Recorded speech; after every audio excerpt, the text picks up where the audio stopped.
Today I'm here back at the Hive Stadium, home to Barnet FC, for a massive clash in the National League. It's 5th versus 3rd, Barnet versus Chesterfield. Let's go. Whilst Chesterfield are 2 places and 12 points ahead of the Bees, with a Barnet win today, this can be reduced to just 9 points, which really tightens up the top of the table. However, coming into this specific fixture, it's been all doom and gloom for Barnet in the past, as in the past 5 times these two teams have met, Chesterfield have won every single time, 19-4 on aggregate. Another interesting aspect of this game is regarding the transfer of Kabamba, Barnet's top scorer so far this campaign with 13 goals already. He's been linked with a January move to Chesterfield, who of course are today's opponents. Will today's match be the deciding factor in this move? Let's see.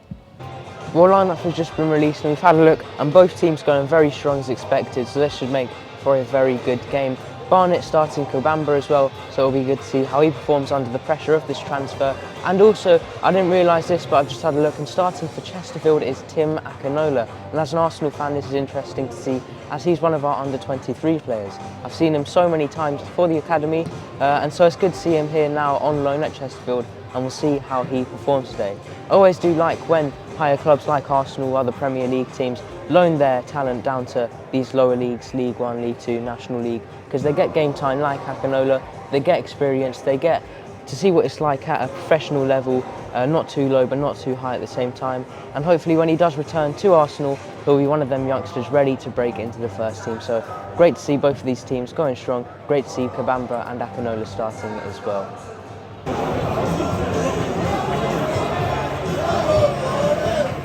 Both teams made their way out onto the pitch, ready to kick off this massive clash.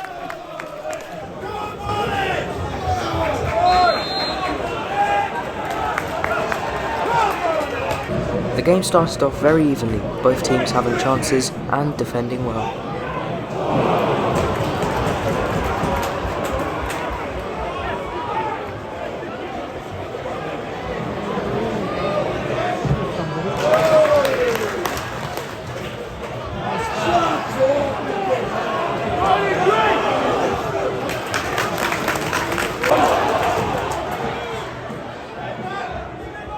Barnet then had a great opportunity. A nice ball from Gorman played in towards Kabamba, but he was beaten to it by the goalkeeper.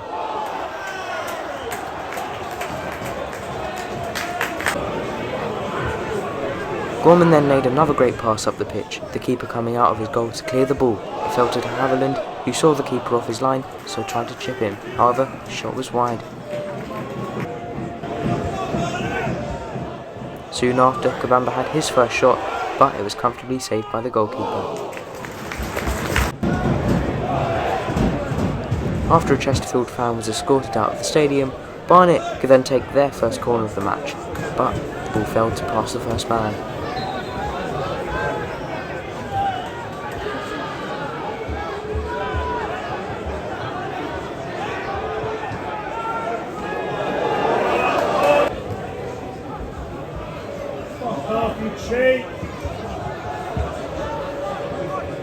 This game was very scrappy, as shown in this clip.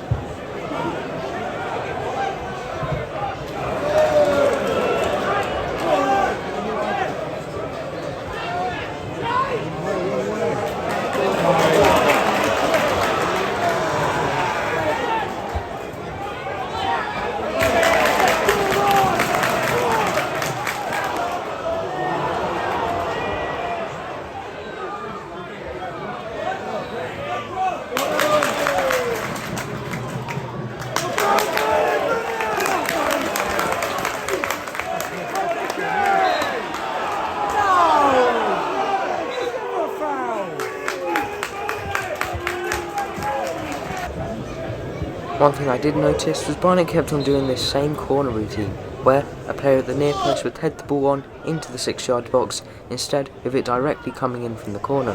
It seemed to work quite well. And at the other end of the pitch, Chesterfield were also wreaking havoc with their corners as well. 2 close calls for the Barnet defence coming in quick succession.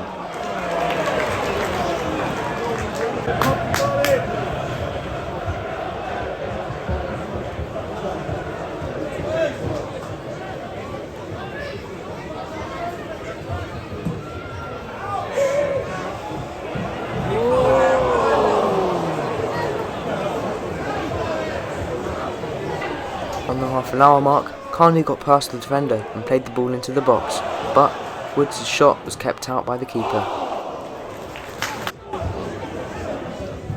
But a few minutes later, a corner fell nicely to Kabamba, who tapped home to get his first of the game. Barnet in front, 33 minutes in.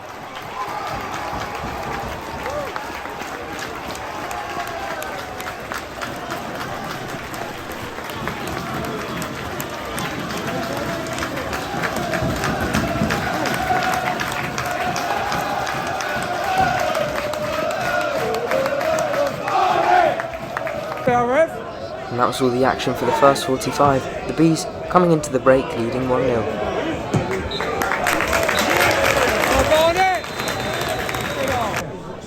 And after that break, both teams were raring to get going again.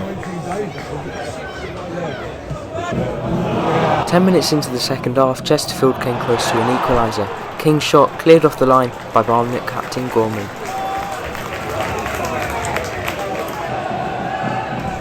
A silly foul was then made by de Havilland, who was shown a yellow card.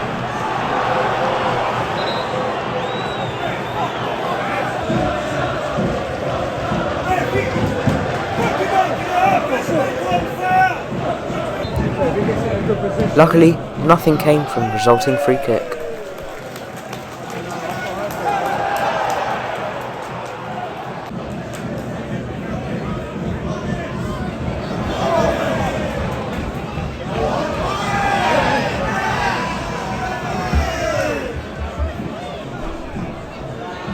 Chesterfield then had a counter-attack, but Colclo's shot, which seemed destined to end up in the back of the net, was blocked by his own teammate, Quigley.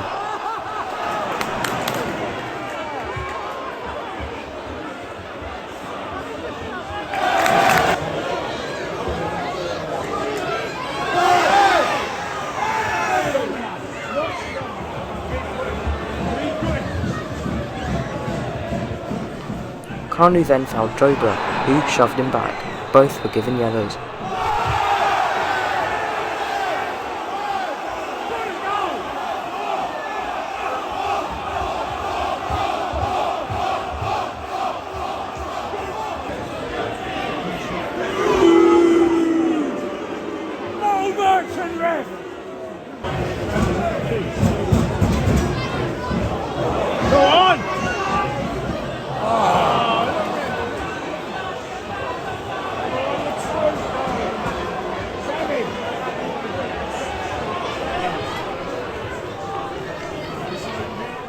A dangerous Chesterfield counter-attack ended with an overhit cross, which really summed up their performance so far.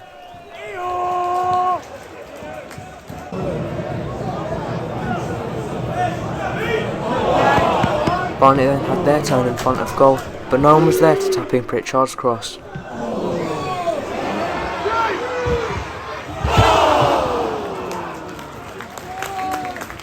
Now I did miss this one unfortunately, as the camera momentarily stopped working. However, in the 78th minute, Kabamba charged through on goal and smashed the ball past Coverland to give Barnet a comfortable 2-goal lead.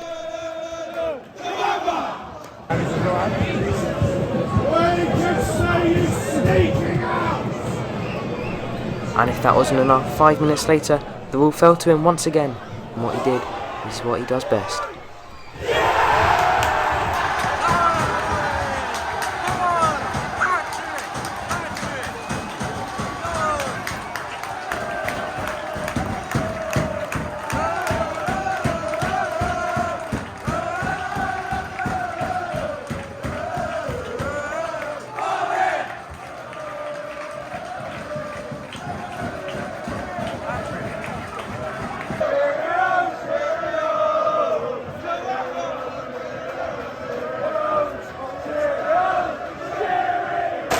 Kabamba was then taken off after securing his hat-trick and Man of the Match award.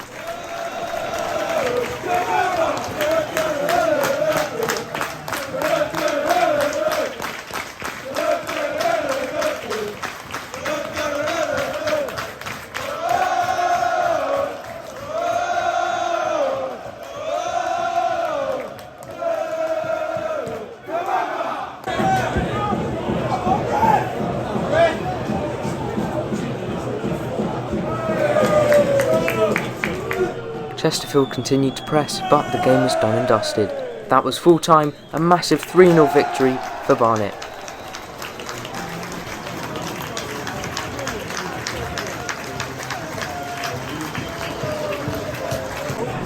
After the game, emotions boiled over and some of the players got into an argument, but it was all soon resolved.